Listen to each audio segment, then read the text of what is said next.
রহমাতুল্লাহ আলাইহি বাড়িতে ঘুমিয়ে গিয়েছে, হয়তো সরেতে শুয়ে পড়েছে, বাড়িতে ঘুমিয়ে গেলেন। গভীর রাতে স্বপ্নের মধ্যে দেখতে পেলেন, খবের মধ্যে দেখতে পেলেন আল্লাহ পাকের জান্নাত, বাইরে দুজন ফেরেশতা আছে, একটা ঘরের মধ্যে দুটো ফেরেশতা দারোয়ান টুকটুক করে নিয়ে যায়। স্বপ্নের মধ্যে দেখতে পেলেন, খবের মধ্যে দেখতে পেলেন ওই দুজন দাঁড় করিয়ে দেন, আমাকে যেতে দাও, এটা আমার টিভির ঘর, এটা আমার স্ত্রীর ঘর।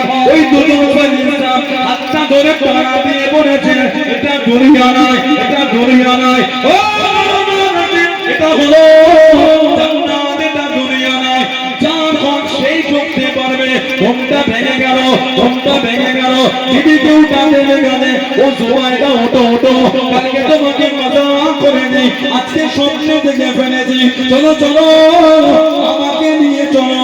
বাদশা হারুনুর রশিদ আল্লাহর নবী হযরত বেলাল রাহমাতুল্লাহ আলাইহির কাছে দিয়ে চলে গেলেন।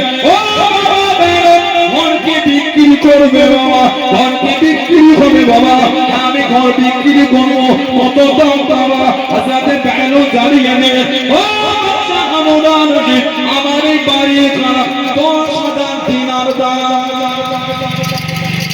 10,000 দিনার। বেলাল कल सौदा 10 दिरहम, आज सौदा 10,000 दिनार। कल सौदा 10 दिरहम, आज सौदा 10,000 दिनार। क्या बात नहीं है हारूनुर रशीद?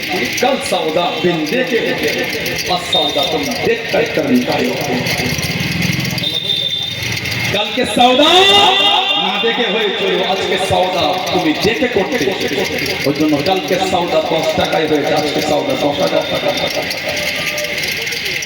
তানার সওয়াত আমাদের ইমাম আবু হানিফা হুজুরকে আমরা বলবো, তানার কাছে আমাদের ইমাম গিয়ে আমাদের জীবনে আপনি আমি রাতে ঘুমা, আল্লাহ আল্লাহ রাতে ঘুমাই, আমাদের ইমাম সারা রাত থেকে মসজিদে ইবাদত করতে, ফজর শুরু হওয়ার একটু আগে নিজের দাড়িটাকে নিজের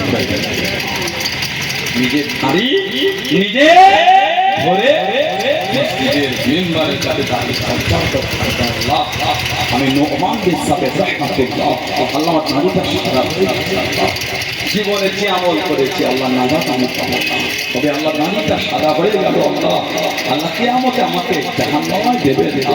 আল্লাহ আমি আবু হানিফা নোমান বিন সাবিত, আল্লাহ আপনি আমার উপর খুশি হয়ে আল্লাহ আপনি আমাকে কিয়ামতের নাজাত দিন।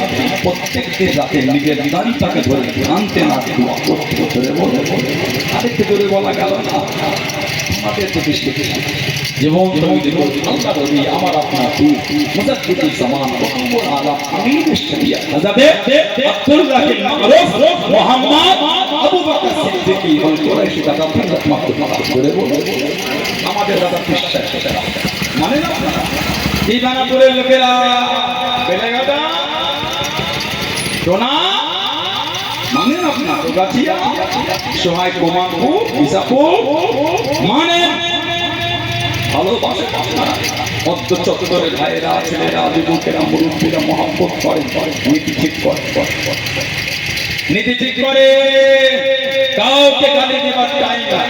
কেন গালতে যাবে কাউকে গালি দেবেন না, কাউকে গালি দেবেন না, কাউকে দিয়ে মাথায় তুলে নাচারো তারো আমি আমার জানা কথা ঠিক বললাম ভুল কথা